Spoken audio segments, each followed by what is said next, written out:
आयशा को पहाड़ों से बहुत प्यार था। वो हिमालय की गोद में बसे एक छोटे से शहर में रहती थी। हवा ताजा, रोशनी जादुई। आयशा पेंटिंग करती थी। वो अपने कैनवस पर पहाड़ों का सौंदर्य उतारती थी। वो चटकीले, दमदार रंग इस्तेमाल करती थी। उसकी पेंटिंग्स जिंदगी से भरपूर होती थी। इब्राहिम समंदर का दीवाना था।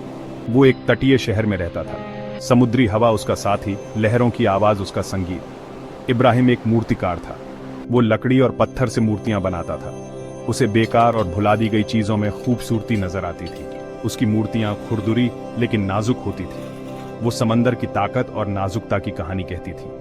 आयशा और इब्राहिम कभी नहीं मिले थे। दोनों मीलों दूर रहते थे, फिर भी वो जुड़े हुए थे। उनकी कला उनकी भाषा थी।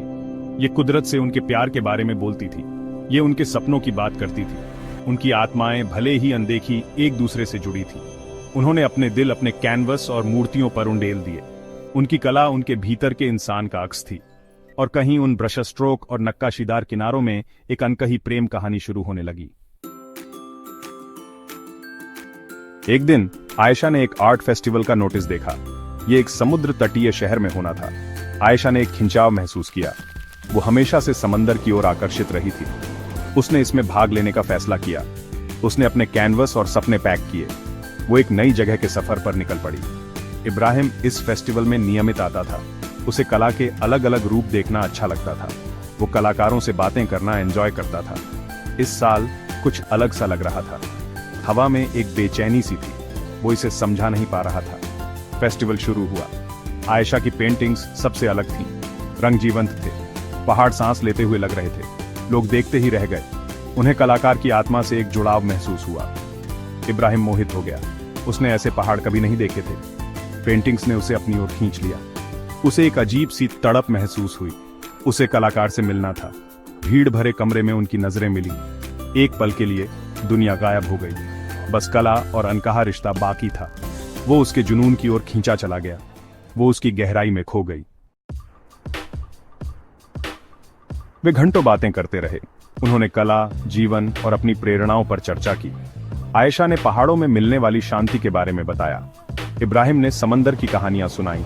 उन्हें कुदरत के लिए एक साझा प्यार का एहसास हुआ। एक दूसरे की कला के लिए गहरा सम्मान। आयशा ने बनावट के साथ प्रयोग करना शुरू कर दिया। उसने अपनी पेंटिंग्स में रेत और सीपियों को शामिल किया। पहाड़ों में अब समंदर का एक स्पर्श था। उसके रंग हल्के हो गए। वे एक नई कोमलता दर्शाते थे। इब्राहिम की मूर्तियां ज्यादा तरल हो गईं। उसने हल्की सामग्री का उपयोग करना शुरू कर दिया।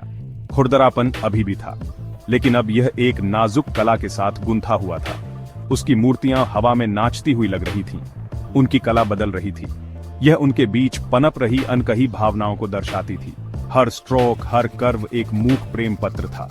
एक दूसरे की कलात्मक आत्माओं पर उनके गहरे प्रभाव का प्रमाण। उन्होंने प्यार की बात नहीं की। उन्हें जरूरत ही नहीं थी। उनकी कला सब कुछ कह रही थी। रंग, बनावट, आकार, सब कुछ एक अनकहे प्यार की कहानी कह रहे थे। कला और कुदरत के बीच पैदा हुआ प्यार। एक ऐसा प्यार जिसे शब्दों की जरूरत नहीं थी।